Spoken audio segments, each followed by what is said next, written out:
Good morning, I'm Elise Randall, and here's the latest update from Spectrum Autism Research. Seeking Precise Portraits of Girls with Autism by Summer Bishop. Subtle, significant. In a nutshell, these two words capture the symptoms of many girls with autism. Like many in my field, I've seen this subtlety firsthand. One 6-year-old girl I met several years ago seemed, at first, to have good social skills. She responded appropriately when I introduced myself, complimented my outfit, and politely answered all of my questions.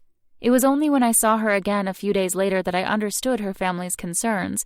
She made nearly identical overtures, as if our interaction were part of a play she had rehearsed.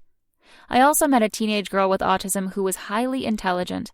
Because she could not relate to the other girls at her high school, she began interacting exclusively with boys, whose social behaviors she found easier to imitate. She even went through a period of wanting to become a boy, reasoning that she might have more success navigating the social world as a male. The past several years have seen an explosion of studies aimed at backing up these one-off observations about how autism presents differently in girls than in boys. This is a welcome development, as understanding the unique presentation of autism in girls will help us to better identify and treat the disorder. Consistently recognizing autism in girls can be challenging. However, this is not only because girls with autism are as diverse as any other group of individuals with the disorder, but also because most autism screening and diagnostic tools were developed based primarily on observations of behaviors in boys. As a result, we may still be missing girls whose symptoms do not match the prototypical boy presentation. These challenges in recognition may also help to explain why many parents say clinicians initially dismissed their concerns about autism in their daughters. Had I not seen that 6-year-old girl a second time, I too might have been guilty of this. Social caricatures. Early studies on sex differences in autism suggested that, compared with boys who have autism, girls with the disorder have lower intelligence and more severe symptoms.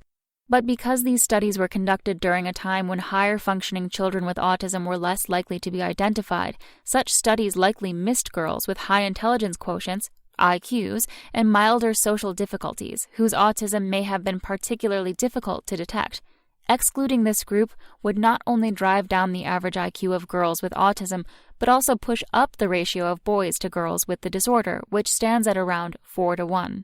As clinicians recognize greater numbers of high-functioning girls and women with autism, our outdated views on gender differences in autism are crumbling. Researchers are investigating whether girls with autism as a group exhibit less severe social and communication difficulties and fewer repetitive behaviors than boys with the disorder. Some researchers theorize that girls are better than boys at camouflaging their symptoms, particularly during highly structured interactions such as a clinic visit. For instance, a colleague of mine described girls with autism as caricatures in social interactions. These girls may be motivated to interact, but their behaviors seem exaggerated. Because autism symptoms are so variable in girls, the team behind the latest version of the Diagnostic and Statistical Manual of Mental Disorders emphasized that any examples in the book are just that, examples. Unfortunately, a clinician's ability to effectively extrapolate beyond the written descriptions depends heavily on experience, not just with girls who have autism, but also with girls who don't. After all, if clinicians are not well versed in how a child of a given age and developmental level behaves, then they will struggle to assess the abilities of a child with autism. Until we are confident that our standard assessment methods can reliably recognize autism in girls, clinicians may need to gather evidence of a girl's difficulties through other means. This might involve observing the girl in more naturalistic settings as she interacts with her peers. Recruiting girls. Meanwhile, to better understand how girls and boys with autism differ, researchers are actively recruiting more girls into studies, a move that we hope will provide more concrete examples of what autism looks like in girls. But we should also consider less traditional ways to explore sex differences.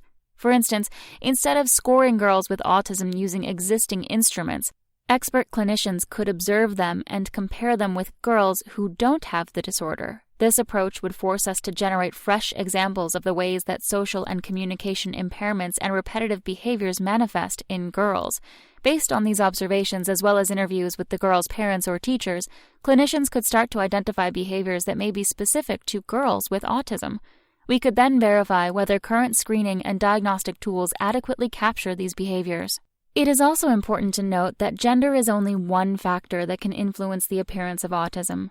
At a meeting on sex differences last year, Ami Klin, director of the Marcus Autism Center in Atlanta, Georgia, stressed that other demographic variables such as ethnicity and socioeconomic status can affect the assessment and diagnosis of autism. Both clinicians and researchers need to carefully consider all these variables. We should also keep an open mind when it comes to our assumptions about girls with autism. For example, we must be just as open to the possibility of very few sex differences between boys and girls with autism as we are to the possibility of many. At the same time, we should focus on appropriately identifying as many girls and boys with autism as possible so that these children can access interventions.